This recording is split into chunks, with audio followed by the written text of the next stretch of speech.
I'm Alistair Kyle. I'm an assistant PGA professional at Trump Turnberry, and I'm a previous ProDream USA client.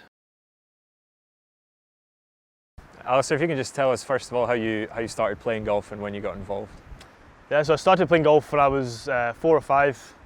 My grandpa was a scratch player, so he kind of got me into it initially. My mum and dad both play as well, and they're all members at the same club, East Renfrewshire. My mum used to take me and my sister down to Troon in the summers. We'd play a little 9-hole course there, and then I joined East Renfrewshire when I was about 12, or 11 or 12, and then got my first handicap, and then kind of went from there. Okay, so that family kind of aspect and the game being involved in your family, just talk a little bit about that and how important the kind of family influence was on you taking up golf and then pursuing a kind of career in it. Yeah, so basically in the summers my whole family would be playing, so it was kind of inevitable that the rest of us would end up going with them initially, and then just kind of really enjoying it and starting to get into competitions, and you start to see your handicap fall, and it kind of makes you want to keep progressing even more and see how far you can get. And then we didn't really play that much as a family, but whenever we did, it was always a nice time to spend time with the family. Okay, and your mum's quite a successful amateur golfer. How much of an influence did she have on you playing the game? I think she's now won the East Ren Ladies Championship 19 times.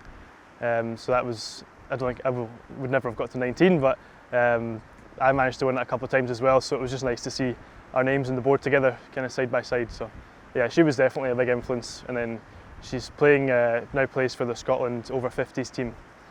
So she's travelling around Europe, playing for Scotland, doing quite well. So it's always nice to see. And I guess growing up as well, you've obviously touched on the family influence in golf, but from a kind of role models and inspirational people, who were the people that you looked up to either at home but overseas as well when you were growing up? Well, the one that comes to mind first of all was obviously Tiger, because I was growing up kind of when he was in his prime, kind of 2000, 2005 time when he was dominating the sport. So he was definitely at that time my idol, and then as I got a little bit older, and still is my favourite player today, Rory McIlroy. Just the way he carries himself, and he's a role model kind of on and off the golf course for a lot of people. So no, I really admire what Rory does. Okay, and a little bit closer to home, was there anyone in the club setting or in Scottish golf's kind of setting that really inspired you, or someone that you looked up to try and emulate their performance? Well, Craig Watson, who's a member at East Ren, he's probably one of the most decorated Scottish golfers of all time from the amateur game. He's now the Walker Cup captain this year, so he was always someone that you'd see around the club practicing for hours on end, and it kind of made you realise what hard work was, and that was always good to see him putting in hours, and then seeing juniors going out there and trying to do what he was doing as well. Okay, and you talk about the club East Ren and being a member there. How important were they in your journey as a golfer, and how much support did they give you? Yeah, no, East Ren were great. There was two great pros there when I was growing up, Stuart and Alan. And they always had good junior sessions for us, and then the main thing I would say was all the friends we made at the club. We would spend the entire summer holidays there. Every day get dropped off quite early and then get picked up later on, having played 2 rounds, and we had a good group of guys at that time, and that was what made us kind of come back every year, just really enjoy our golf throughout the summers. And what does it mean to be part of that kind of golf club community, and what does it feel like to be part of something like that? Yeah, no, it was great. It was great. I kind of feel sorry for people that didn't have something like that, because we had maybe 20, 25 of us that would play together most days, and a lot of them I'm still friendly with just now. So it shows you that golf is great for friendships for life, and it was really enjoyable times at the golf club. From taking up the game to then realising that you wanted to take it a little bit more seriously, how did that come about, and what did you do in terms of taking those next steps to have a junior career? So I think I got my first handicap when I was 12, when I was 24, and at that time I was getting coached from Adam Hunter, who was one of the most well-known coaches in the country, and he was the one that got me in talking about going into kind of county events. So he coached me and got me to enter things the following year out with the golf club itself. So I would still play in the competitions at East Ren, but started to play in more Renfrewshire events, like the under-18s stuff, maybe when I was 13 or 14, started playing in those ones, and then the next thing would be all the junior opens across the county. And then once I got down, I think I was 16 when I got down to about 4 or 5 handicap, which then got you into like the Scottish Boys, which was a national event, which I think I played in Aberdeen the time I played. And what was your best memory from all of the kind of junior golf that you played? Yeah. I think it was just going around different courses and meeting people, and you know, you have very fond memories of travelling with 3 or 4 pals to different courses, and you know, every good score or bad score, it's still a good day. And then even just playing competitive golf, getting your handicap down, and sort of seeing a more competitive nature in the sport and trying to win rather than just going out there just for a game. It's, you know, that's what I really liked about it, was the competitive nature of golf. And you touch on the travel there around the country. You then took a big step to travel a little bit further afield and take your golf to America. What was the decision behind that, and how did you come to the decision that you were going to go to the US? Well, I knew a couple other guys that had gone over to America to do a scholarship, who are a bit older than me, and I knew it was a thing that was, you know, people had done and really enjoyed, and the guys I knew had said the same. So I got in contact with ProDream USA, who kind of guided me through the whole process. So I think that was my final year at school. I was trying to decide what I was going to do going forward, and that seemed like the best option. I went to like open days at universities in Scotland, but the whole American idea just appealed to me a bit more. And you're probably used to making quite a lot of decisions on the golf course, but that's quite a big life decision. How did you come to making the final choice that you were going to go to America and that was the route for you? Yeah, I think knowing that people had done it before, and they'd said that like the support systems you get over there are really good. So if you are homesick or not quite enjoying it, or your golf's not good, then there are people there to help you. And I'd been over to America a few times before, so it wasn't totally alien. So no, I never really thought twice about it once I knew it was an option. So I was quite comfortable with just going for it. So you talked about your parents and kind of their influence in growing up and getting you involved in the game.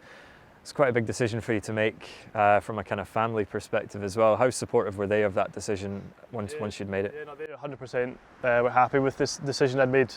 The people I knew that had went already, they also knew them, and then my mum had met with the guys at ProDream a couple of times as well. The times that I'd been with them making my profile and doing the videos to send off to the coaches over there. So my mum and dad were pretty comfortable with all that going on, and they came out with me when I initially went my first year, and they met the coach and everything, and they were really happy with the people I was going to be with. And ProDream, you talked there just about their involvement, but what is it about them that kind of encompasses everyone that's part of that decision? There's obviously the golfer, but there's the family, there's the university, the coach. What do they do to kind of make sure that process is seamless and everyone knows what's going on? So they're in contact with you all the time, and they create the profile that gets sent out to the coach centre, I think they call it, where the coaches in the States can access your profile, and if they like you and they think you're going to fit their programme, then they'll contact you. But Lorne Kelly, who was in charge at the time, he'd been through the whole process and been very successful. So he'd company had been running for quite a few years before I got involved with them. So I've kind of had confidence in his knowledge, and you knew that he would be putting you in the right place. And Davis and Elkins College, that was obviously your final decision. That's where you were going to go. How did you get to that stage? And what was it about that college setup that you decided was right for you? Well, the assistant coach from there was from Glasgow, where I'm from, so he was the one that made initial contact.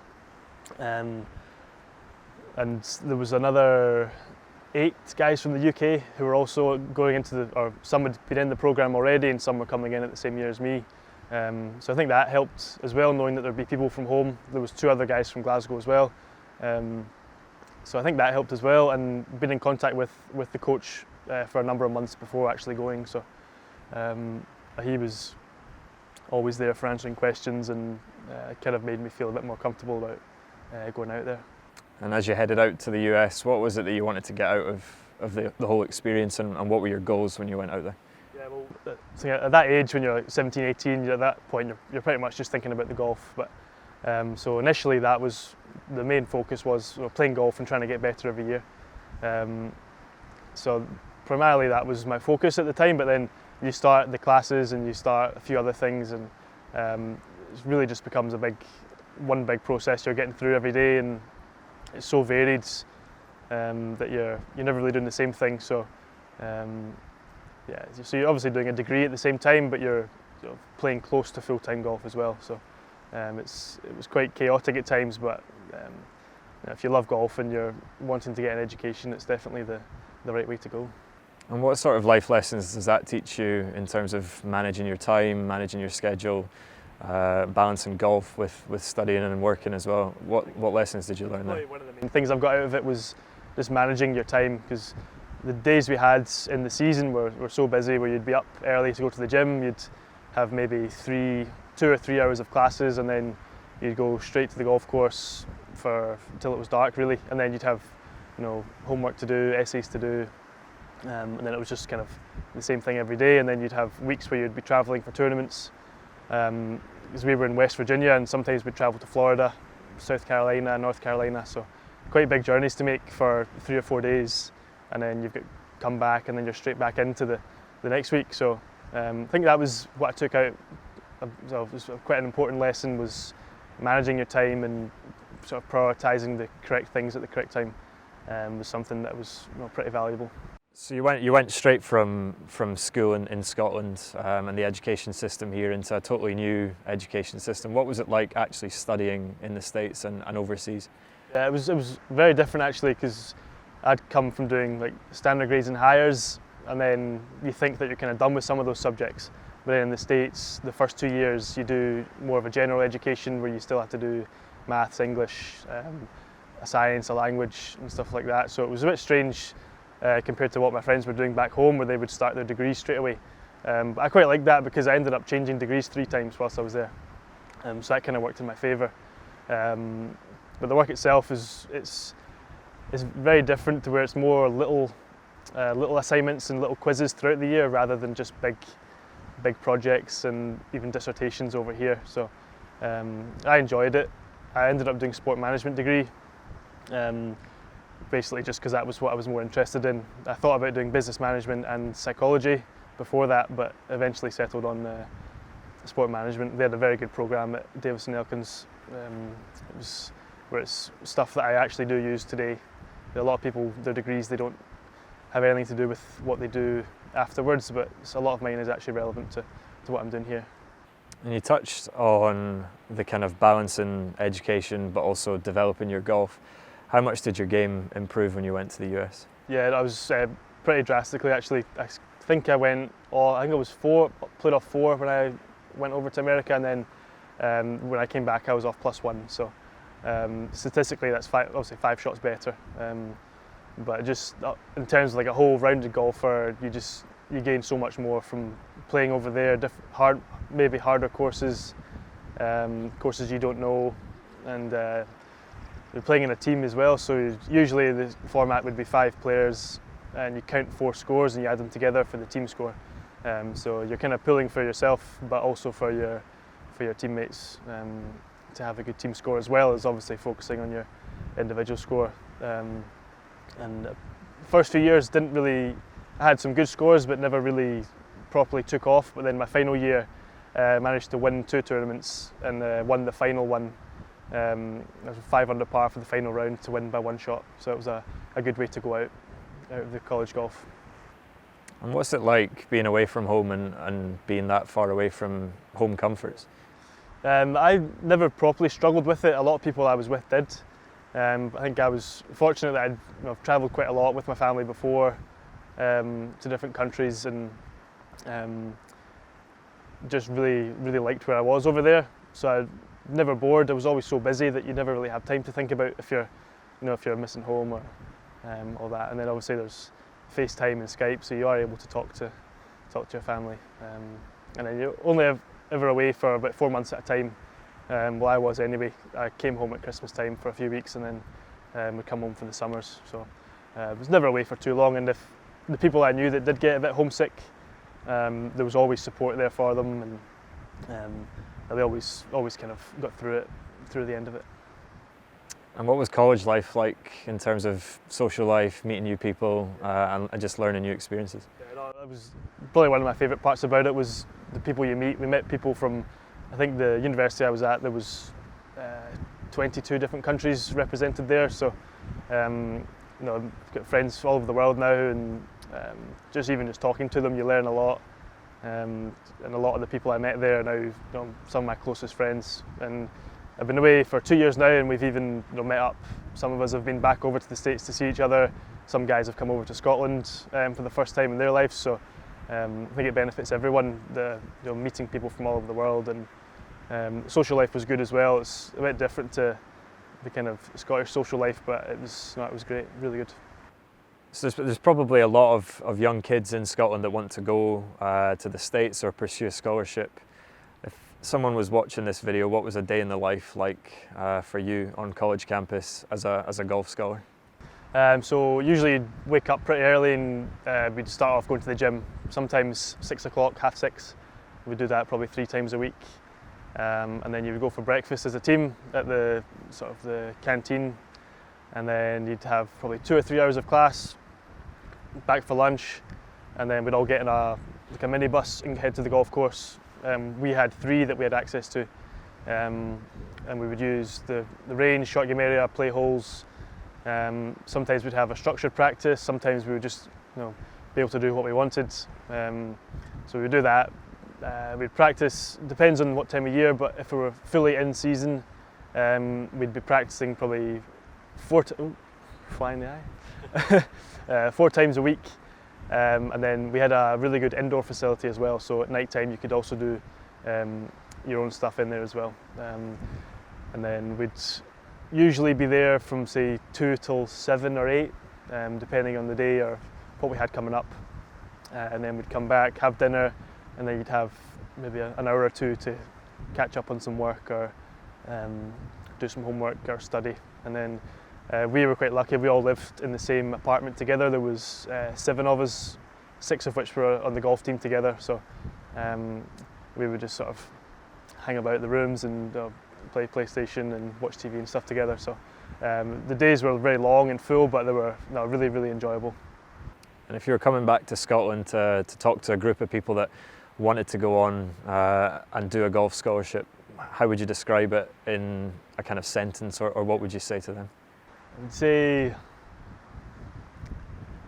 yeah, if you're someone that wants to improve your golf, you're going to play the most golf you ever play in your life when you're there.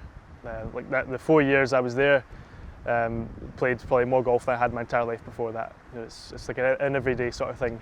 You do get a little bit of time off in the winter, but it's full on pretty much every day. And if you're wanting to improve your golf, it's definitely the good way to go, I would say. If you had a couple of highlights that would stick out looking back on your time in the States, what would they be? First one that comes to mind is we went to Hilton Head Island for spring break one year. We had a 3-day tournament and then played golf the rest of the week in South Carolina at Hilton Head. So there was, I think, 12 of us were on that trip. It was a 7-day trip, just all golf the full week. And then the final tournament mentioned previously, the conference championship that I won. That was the final tournament I played in the States, so it was a nice way to go out by winning that tournament. You completed your time in America, graduated from college, and then came back to Scotland. You've now got a job here at Turnberry. How did that happen, and was that part of the plan, or how did it come about? Yeah, that definitely wasn't part of the plan. I didn't really know what I wanted to do once I graduated. I thought about maybe staying over there, but I was quite happy coming home for a while anyway and just kind of see what options I had. I wanted to keep playing golf and keep progressing with golf as well. And so I played a lot of tournament golf the summer I came home. But pretty much straight away after I came back, I got a job at Turnberry, working in the pro shop, just as a retail golf operations assistant. Just as a job to see what it was like, with no real intention of going further with that at Turnberry. But since I've been here, I've really enjoyed it. and then the opportunity came about to start the PGA training program, which is done with Turnberry. So I'm employed by Turnberry, and you do a degree through the University of Highlands and Islands, which is 3 years, and it's mostly online. So you don't really, you're never in a classroom, apart from 1 week of the year you go to the Belfry. So yeah, I've been here for 2 years now, and I turned pro at the end of last year. It's something so far I've thoroughly enjoyed it, and glad that it's the path I've taken. So we've got 9 pros that work here at Turnberry. Some have been pros for a number of years, some are similar to me, but have just been the last year or last few years. So yeah, the job we do here is very varied. We work, we do in the pro shop, we work at the driving range, we've got quite a lot of corporate events that happen here that we run. We get to do some lessons, some junior coaching. We've got a good junior academy here that we run. So it's a very varied position, but it's all golf related, and being somewhere like Turnberry, couldn't ask for a much better place to do the PGA training program. And what have you? So you've turned professional since joining here, but what have you done in terms of your golf game since you've come back? So I played 2 years of playing in the Scottish amateur events. So I played pretty much 2 full seasons of that, and then turned pro at the end of last year. Since turning pro, I've played quite a lot of events over the winter and did okay. And then the pro season seems to start quite a bit later than the amateur season. So played in a few events so far, and then I've got quite a busy summer coming up. I think I've got the next 3 weeks I've got events on every week. So some of them are young pro events, which are under 25s, and then I'm playing in the Scottish Open qualifying, which is at Long Nidri. 2 rounds to then, I think it's 4 places to get into the Scottish Open, the European Tour event. And then the rest of the summer's mostly in this Tartan Tour, which is the Scottish PGA. So there's maybe 15 or 20 events left to go on that, which I'll be playing in as much of them as I can. And you're still quite a young guy. You've got a lot of experience both from being in America and since coming home. What's the long-term goal? What do you want to be when you're older? It's a good question. I really don't know. The training program lasts for 3 years, so I'll be done pretty much 2 years from now, all going to plan. And then I'll see what my options are from there. I'm still keen to keep playing. I really want to progress my golf even further, and play, if that's full-time professional. If it's working somewhere and playing as much as I can, then we'll just see what I'm suited to at the time, and see how my golf is. So I'm still practicing and playing a lot, and entering as much professional events as I can. So yeah, I'm just going to see where I am in a couple of years. Just need to keep working hard, and if things fall into place and I play full time, then great. If not, then I've got a job at Turnberry doing the training program, which can open a lot of doors in the golf industry. There's guys that have been here before me, done the same thing, that have ended up in some of the greatest clubs in the world as head pros or teaching pros, or various different golfs in the golf industry. So. And you speak really positively about the experience that you've had in the US. If anyone was kind of looking at that as an option, what would your advice to them be? Yeah, I would say it's such a different system to what we have at home. So I would say definitely to get in contact with a company like ProDream, as they are the experts. They know exactly, they know every step of the process, how to go about it. And if anyone's interested, definitely just to go for it. You can always come home. It's something that I know a lot of people that have tried. Some people don't enjoy it. They come home and they end up doing something else that they enjoy. But I would say if you've got the opportunity to at least try it, then definitely absolutely go for it. I had a great experience for 4 years, probably the best 4 years of my life, which a lot of the guys would say. So no, it's a great country, America, and I think I've been to 14 different states now. So the travelling you get to do is amazing. You get to see so many great places in the States, whilst playing full-time golf and getting an education. So for me it was a no-brainer, and a lot of people who are on the fence should maybe just go and try it. If they don't like it, then they can always come home.